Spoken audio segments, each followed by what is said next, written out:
Gracious David West is like your typical guy next door, young, nonchalantly rumpled as they come, and have an appearance that even an angel couldn't resist. But as we all know, appearances can be deceptive, and this is the case of David West, who was responsible for the deaths of 15 different women across 7 states including Lagos, Bayelsa, Delta, Abia, and Rivers. At some point, David West became every woman's nightmares in Port Harcourt as the thought of a faceless woman hunter out there scares them. Before we continue, if you are a fan of true, strange, and mysterious stories that send chills down your spine, you are in the right place. That is what we do. If that makes you happy, challenge the like button to a dance-off and see who wins. But remember, the only way to find out the winner is to hit the like button. Don't forget to subscribe to this channel and turn on notifications so you don't miss any of our videos. On the 14th of August 2019, almost nightfall, gracious David West was alone in his hotel room. He has been there all day, counting the ceiling, watching some boring television programs, and scrolling through posts on social media. He was bored and felt he needed to drive through the streets of Port Harcourt that cool evening. So he left his room, dropped the keys with the hotel's receptionist, and drove out of the hotel. He was enjoying the scenic beauty of the oil-rich city as he drove through the street at night. He was just moving from one hotel to another and didn't really know what he was looking for. After a long night of driving through the streets of Port Harcourt, he finally drove into the Grand Venice Hotel. He went straight to the bar section, ordered a cold drink, and started observing the environment. He was just looking around and particularly paid attention to the ladies sitting adjacent to him. After they exchanged a few glances, David West signaled one of the ladies, Jennifer, to come join him at his table. He told the girl that his name was David West, and she told him that hers was Jennifer. They felt an immediate vibe. He complimented Jennifer's beauty and told her that he was new in town and lonely, that he needed someone to spend a good and memorable time with. They both shared a few jokes, smiled at each other, and David promised to pay Jennifer 10,000 naira, which is about $14 today, for the night. She agreed to go with him and told her friends that she was going to spend the night with David West. She never knew she was bidding her friends the final goodbye. David West requested that they use the room that Jennifer was lodging at the Grand Venice Hotel as he was too tired to drive back to his own hotel. Jennifer didn't have a problem with his request as she was eager to spend quality time with this strange man. She never knew David West had other plans. He wasn't really interested in having sex with Jennifer. What he was passionate about was satisfying his unbridled urge for killing. So they both went to the room Jennifer had previously booked and went down to the business of the night. Thereafter, they both fell asleep. But David was not sleeping. He just pretended to be sleepy so Jennifer would fall asleep quickly. So during the dead of the night, David stood up from the bed, increased the volume of the television, and brought out a knife from his back. He woke Jennifer up and signaled to her to keep quiet, otherwise he would stab her with the knife he was holding.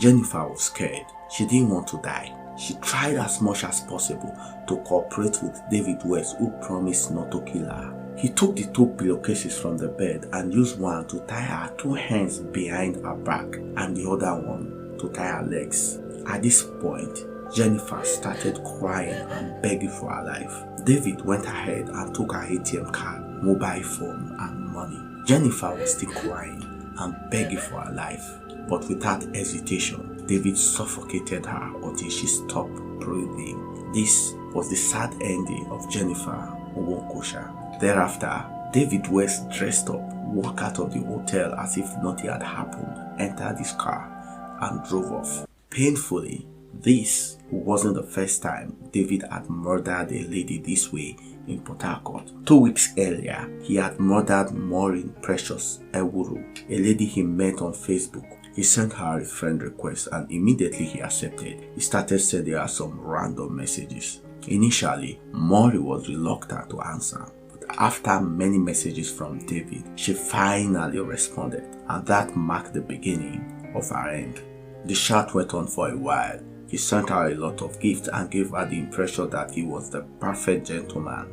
After a while, David told Maureen that he was in Port Harcourt one evening, that it was a perfect opportunity for both of them to meet. He told Maureen, the hotel, that they would be meeting and promised to take care of her logistics. Maureen was happy and eager to meet the perfect gentleman she has been chatting with for a while. She went ahead and booked the hotel David had told her about, and he joined her later that night. Sadly, Maureen Precious was found dead the following morning, exactly the same way Jennifer died. He didn't take a break.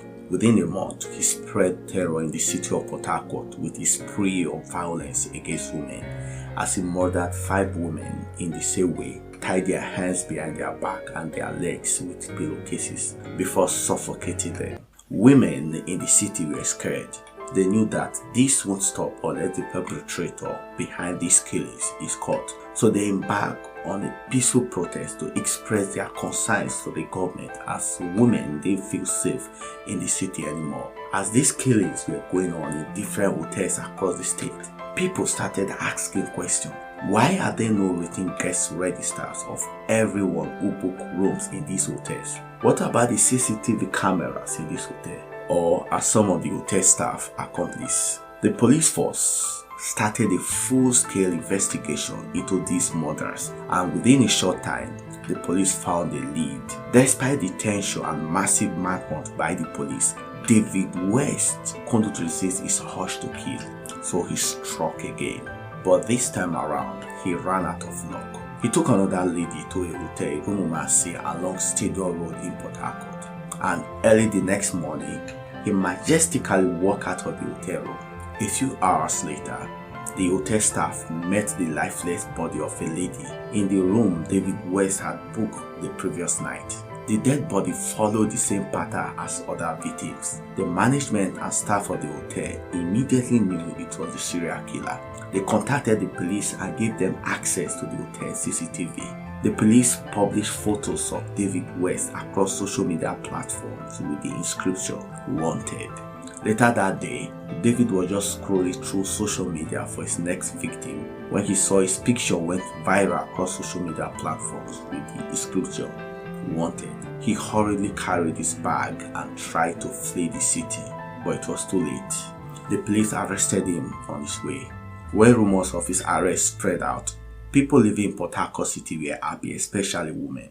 Those who have crossed paths with him started sharing their experience. One Instagram user with the username Zina Lee wrote, "Thank God for my life. I met this man on a Monday at Rumuola Junction, and I even gave him my number because he paid for my tea fare to NTA, but I never answered his call." So when David was taken to the police custody, he told the police authorities that he was going to cooperate with them. He admitted that he murdered a total of 15 women. He said he derived pleasure in suffocating young women, and he explained how he was able to lure his victims to the hotel and get their money, mobile phones, ATM before he finally killed them. During his confession, he told the police that he went to church and told his pastor that he had been murdering girls in hotels.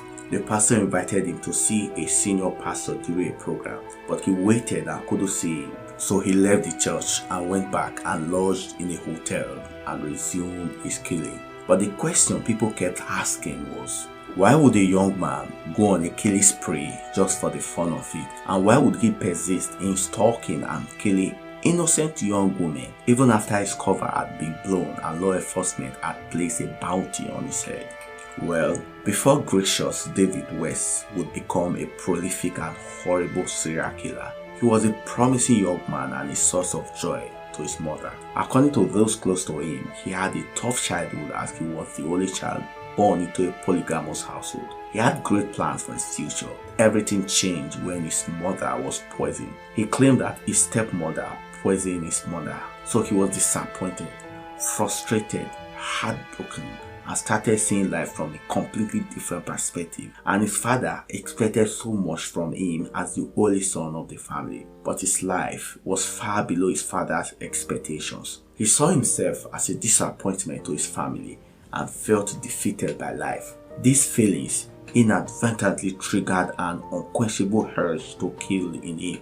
That was how David West embarked on a spree of violence against women, committing murders in nearly every city he visited across Nigeria. So the police arraigned David West to court and was sentenced to death by hanging in October 2019. That was how gracious David West's reign of terror in Port Harcourt came to an end. What do you think about David's story? Kindly share your thoughts in the comment below. Thank you.